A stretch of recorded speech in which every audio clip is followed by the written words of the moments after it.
I'm Elaine Tagliareni. I'm a faculty member here and an Independence Foundation chair here at Community College of Philadelphia. Top three considerations.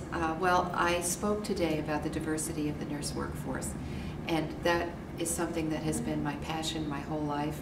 Probably being here in an environment where students do come from minority backgrounds and having the opportunity to be in pivotal role working with funders and other individuals and working with the National League for Nursing, which has that as part of its mission to work for a diverse workforce. So all those forces have sort of led me to this concern. And as I spoke today about the needs for help addressing health disparities, I think that's been very clear from the conversation today, that we can't have only 10.9% of the nurses in this country from minority backgrounds. Sandy spoke about the Indian Health Service, etc.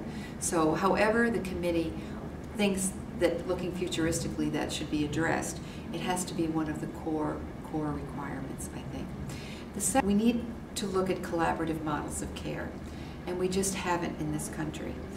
And our education is so siloed with the different providers of care that I know in your in the IOM's Health Professions Report they mentioned interdisciplinary care.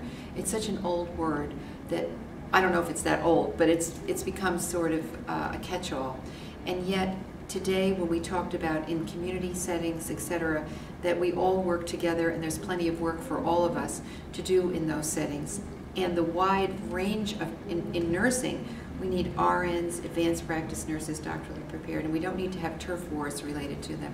So I don't know how IOM can really facilitate that, but if we don't address the scope of our practice that has to include how we work with other disciplines and how the outcomes of patient care are the trajectory, are the end that we seek.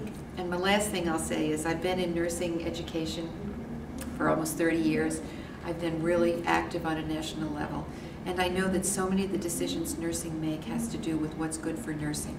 But if we could switch the dialogue to what's good for patient care, I think we could break down some of those barriers.